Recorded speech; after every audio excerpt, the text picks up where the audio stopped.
Well, hello, pre-algebra students. This is lesson 13, and our objective for today is how do you add fractions? How do you add fractions? Interesting enough, actually adding and subtracting fractions is actually a little bit harder than multiplying or dividing them. So hold on. I know you're going to get this, but in order to get through this, we just need to remember a few things. First of all, you need to remember that any number times 1 is the same number. Like 6 times 1 is 6, 14 times 1 is 14, negative 2,760 times 1 is negative 2,760.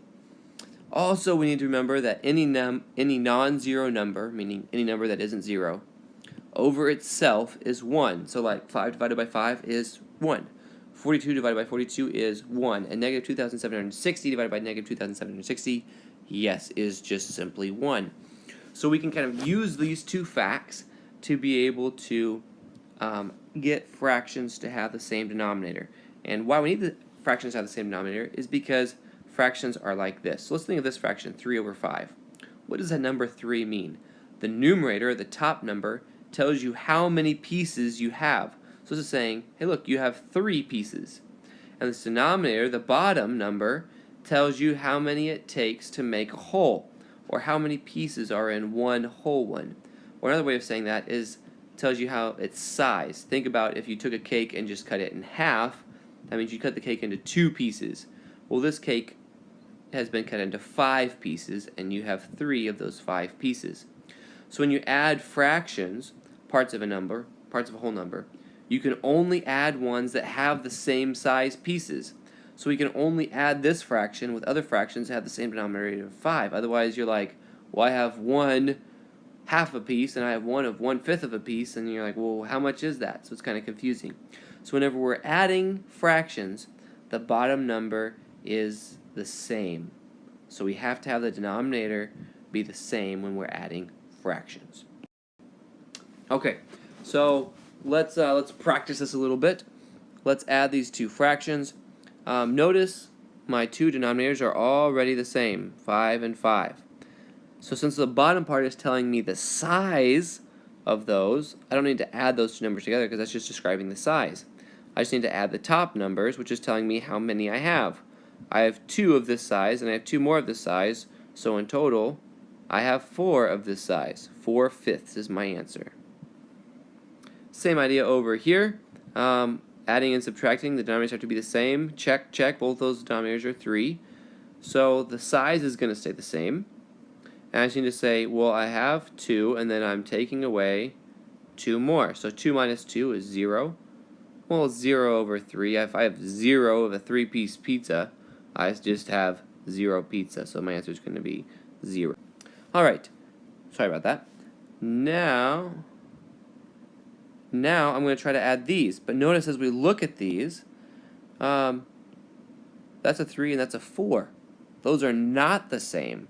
So I'm going to have to somehow convert those to have the same denominator so that way I can add them together. So what I'm going to have to do is I'm going to have to choose to multiply both numbers by 1. Now remember, if you multiply a number by 1, it's not going to change its value. It's still going to be the same number. So what I'm going to do is I'm going to multiply, that's not what I wanted, I'm going to multiply this number by 1. I'm going to multiply this number by 1. Now I'm going to choose my 1 specifically. Now think about, if I want both these to have the same denominator, I'm going to multiply this one by the other one's denominator. So I'm going to pick to multiply this one by 3 over 3. So notice whenever I multiply the bottoms here, 4 times 3 is going to give me 12. I'm going to do the same idea on the left. I'm going to multiply this one by 4 over 4. And notice again, when I multiply 3 and 4, it's going to give me this denominator of 12, which is actually exactly what I want. So I want both of them to have the denominator of 12. So since I'm multiplying this by 1, this is still going to be the same. So here we go. We have 4 times the 2, which is 8. And then I have 4 times 3, which is 12. And notice 8 over 12 is the same thing as 2 over 3. And that is simply because this number is just a big 1. Same idea over here. This is just a big 1.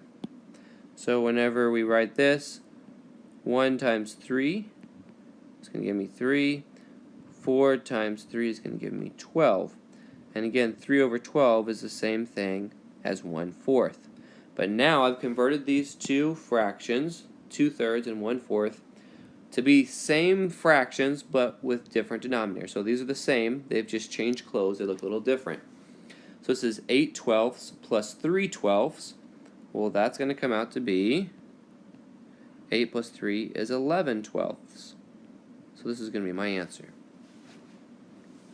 Let's try another one like that. We'll try to move through it a little bit quicker here. I'll multiply this one by 4 over 4 because that's the denominator of the other one. I'll multiply this one by 5 over 5 because it's the denominator of the other one. And I'm going to get 15 over 20 minus 4 over 20. And I said 15 but wrote 5. 15 over 20 minus 4 over 20. 15 minus 4 is going to give me 11 over 20. And I think with a little bit of practice, you'll be able to go through those just as quickly. Alright, just in case that last one was not complicated enough, let's see if we can take this a little bit further. So now we're adding mixed numbers.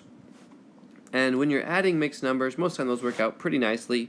Just think about adding those big numbers together, the whole numbers. What's 4 plus 2? Well, that's 6. And then I want to add the fractions. What's 3/4 plus 1/2? So let's go ahead and just write that down here.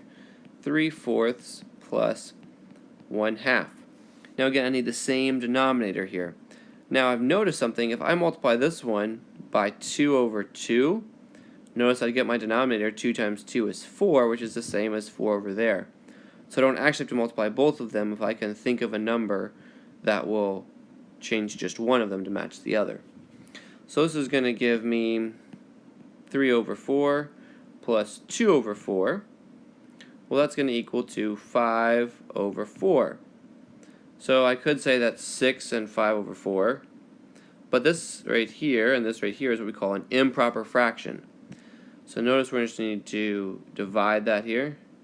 So let's, I'm going to come over here. 5 divided by 4, that goes into it one time. 4, my remainder is 1. This is 1 and 1/4. Right? So really what I'm saying now is, what is 6 plus 1 and 1/4? Well, the 6 and the 1 gives me 7. That's 7 and 1/4. That's going to be my final answer. Alright, now whenever we start subtracting them, it starts to get a little bit interesting, because here we had to carry over, right? We had to carry something from this piece into that one. But that wasn't too complicated. A little bit complicated, yes, but I think doable. When you're subtracting, sometimes you have to end up borrowing. So the book shows you one way, and I'm going to show you another way to solve the same idea. So we're going to solve this b two different ways. Here we go. How the book suggests to do it is just like we did part A. We're going to combine that 3 and that 1. 3 minus 1 is 2. And then we're going to need to subtract that 1/2 minus 3/4. So we're going to multiply this by 2 over 2. So you get us 2/4 minus 3/4.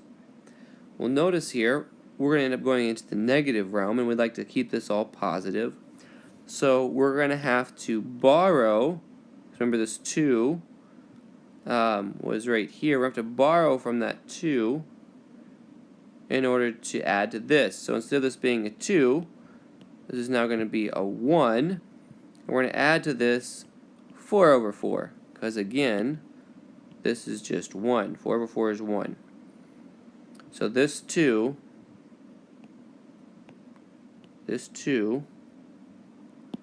changed into this one plus this one. So now I have 1 plus, well, this is going to give me 6 over 4, right? Minus 3 over 4. 6 over 4 minus 3 over 4 is going to give me 1 plus 3/4, or we can try it like this, 1 and 3/4. Okay? So that is definitely one way to do that. Feel free to do it that way. But that's not really the way I was taught whenever I first learned how to do this, although it does work pretty slick to go that way. Here's how I learned to do that. I'm going to change these numbers into improper fractions. Now, if you don't remember how to do that, remember you multiply the denominator here by the whole number, multiply, and then you're going to add the numerator at the top. So 2 times 3 is 6, plus 1 more is 7, so it's going to be 7 over 2. Minus, do the same thing here, 4 times 1 is 4, plus 3 is 7, so 7 over 4. Of course, we're going to have to keep the same denominator here, so we're going to have to multiply this by 2 over 2, so I can have the same denominator, so it's going to give me 14 over 4 minus 7 over 4. Well, 14 minus 7 is going to give me 7 over 4. Convert that back into an improper fraction, 7 divided by, into a mixed number. 4 goes into that one time, 4 subtract gives me 3, so it's going to give me 1 3/4. Notice we get the same answer either way, either 1 3/4 or 1 3/4. So whichever method you like better, pick that one and use that one.